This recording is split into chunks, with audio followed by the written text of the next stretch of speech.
Exam जिसके लिए पता नहीं कितने सारे लोग वेट कर रहे थे और कई तो ऐसे लोग हैं जो वेट कर करके उनकी एज ही ओवर हो चुकी थी। तो फाइनली उसका नोटिफिकेशन आ गया है। आप लोग सभी समझ गए होंगे कि वो कौन सा एग्ज़ाम है, जो कि गवर्नमेंट जॉब की जो भी बच्चे प्रिपरेशन कर रहे हैं उनके लिए ड्रीम जॉब आप बोल सकते हैं।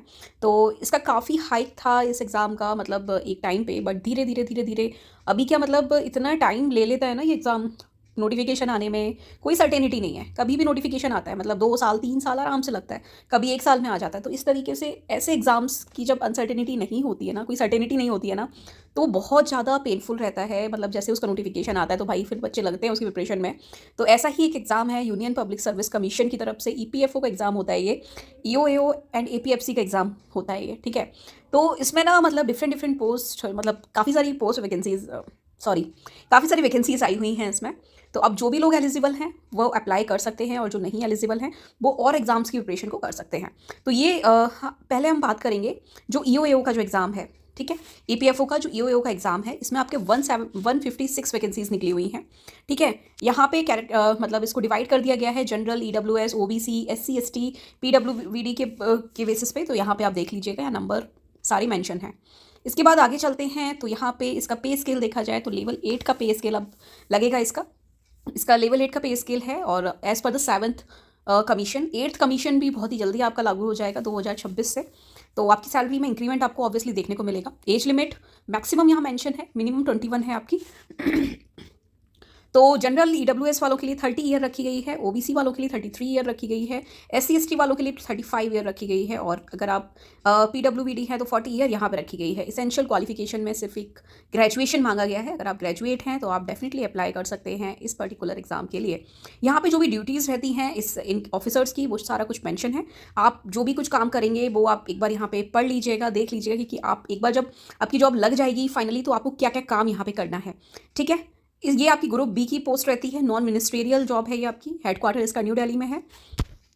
और अब बात कर लेते हैं एपीएफसी के बारे में, जो आपका असिस्टेंट प्रोविडेंट फंड कमिश्नर की जो पोस्ट है। तो ये थोड़ी ऊपर पोस्ट हो जाती है आपकी ईओएओ से। तो यहाँ पे आपको जो टोटल वैकेंसीज हैं 74 देखने को मिलेंगी, और वाइफरकेट कर दी गई हैं कैटेगरी वाइज, वो आप देख सकते हैं। बाकी आगे चलें तो इसमें आपको लेवल 10 का पे स्केल देखने को मिलेगा। ऑब्वियसली आपकी ईओएओ से ऊपर पोस्ट है तो सैलरी भी ज़्यादा देखने को मिलेगी। 8th पे कमीशन लगेगा तो अगेन सैलरी ज़्यादा हो जाएगी आपकी। एज लिमिट की बात करें तो 21 मिनिमम है, मैक्सिमम यहाँ पे मेंशन है। यूआर ईडब्ल्यूएस की 35 ईयर रखी गई है। जो लोग ईओएओ के लिए अप्लाई नहीं कर सकते वो एपीएफसी के लिए अप्लाई कर सकते हैं, एलिजिबल हैं। 38 ईयर आपकी ओबीसी की है, 40 ईयर आपकी एससी की है, 35 ईयर एसटी की है, और 45 ईयर आपकी पीडब्ल्यूबीडी की है, ठीक है। एसेंशियल क्वालिफिकेशन अगेन एक ग्रेजुएशन मांगा गया है। अगर आपने किसी भी यूनिवर्सिटी से ग्रेजुएशन किया, आप अप्लाई कर पाओगे। एंड यहाँ पे डिजायरेबल क्वालिफिकेशन मेंशन है।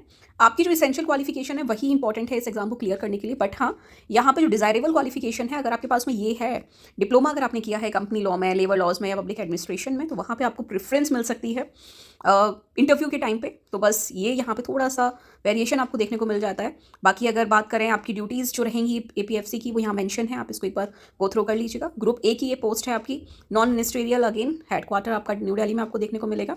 अदर कंडीशंस भी मेंशन है, उसको भी आप देख लेना। इसमें आपका जो प्रोबेशन पीरियड होता है ना, जब आपका हो जाएगी जॉब, तो आपकी प्रोबेशन पीरियड आपका 2 साल का रहता है इसमें, ठीक है। और यहाँ पे आप बात करते हैं इसके एग्जाम पैटर्न की, तो एक ही एग्जाम होता है। जिन लोगों ने भी लास्ट ईयर या लास्ट टाइम एग्जाम दिया होगा, या मतलब 2021 में भी निकला हुआ था तब एग्जाम दिया होगा, तो आपको पता होगा कि एग्जाम कैसा क्या रहता है इसका। तो इंग्लिश और हिंदी में आप इसको दे सकते हैं। मल्टीपल टाइप क्वेश्चन पूछे जाते हैं इसमें। और इस वाले एग्जाम पर मैंने कई सारे वीडियोज़ बनाए हुए हैं, आप मेरे पुराने वीडियोज़ भी आराम से देख सकते हो, ठीक है। ईपीएफओ सर्च करोगे तो मेरे नाम के साथ में सर्च करोगे तो आ जाएंगे वो वीडियोज़। और अगर आप मतलब यहाँ पे जो नेगेटिव मार्किंग है, देखो, अगर आप श्योर हो किसी आंसर के लिए तो उसको ही मार्क करना। अदरवाइज क्या है, आप अगर मतलब ऐसे ही कर दोगे ना मार्क, तो आपको क्या पेनल्टी लगेगी वहाँ पे। तो इससे अच्छा आप उसको स्किप कर दो, वो ज़्यादा अच्छा है, उस पर कोई पेनल्टी नहीं लगेगी। सिलेबस आपको यहाँ मेंशन है, जनरल इंग्लिश आएगी, Indian culture, heritage, freedom movement, ठीक है। डेवलपमेंटल इशूज़, प्रेजेंट ट्रेंड जो भी है इकोनॉमी का, जो भी आप करंट अफेयर पढ़ोगे उससे कवर हो जाएगा। और जो पुराना थोड़ा बहुत जो स्टैटिक है वो भी पढ़ लीजिएगा, देख लेना। Governance and constitution of India, general science, ये सारा कुछ यहाँ पे सब कुछ मेंशन है। अगेन वही सेम सिलेबस है जो पहले था। वेटेज 75 रहेगा, 75 रिटन, 25 इंटरव्यू। और यहाँ पे कुछ मतलब मेंशन है, इंटरव्यू के नंबर फिक्स हैं। जनरल ईडब्ल्यूएस के लिए 50 एंड एबव, ओबीसी के लिए 40 एंड एबव, एससी एसटी के लिए 40 एंड एबव, ओबीसी के लिए 45 एंड एबव। डिफरेंट लोकेशंस पे आपको यहाँ पे मतलब ये एग्जाम के सेंटर देखने को मिलेंगे। तो यहाँ पे सारे एग्जाम के सेंटर्स मेंशन कर दिए गए हैं, आप इसको गो थ्रू कर सकते हैं। अब बात कर लेते हैं भाई कि ये जो एग्ज़ाम होगा ये कब होगा।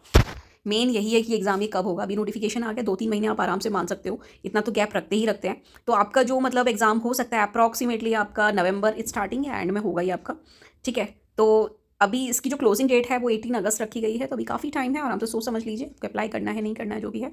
और अगर करना है तो अच्छे से प्रिपरेशन को करिए, स्टार्ट कर दीजिए, अगर बंद कर दीजिए प्रिपरेशन को तो, क्योंकि ये जो अनसर्टेन एग्जाम्स होते हैं ना, ये बहुत पेनफुल होते हैं भाई, बहुत ज़्यादा। और इसी वजह से ना आधे से ज़्यादा लोगों का फ्यूचर ही बर्बाद हो रखा है।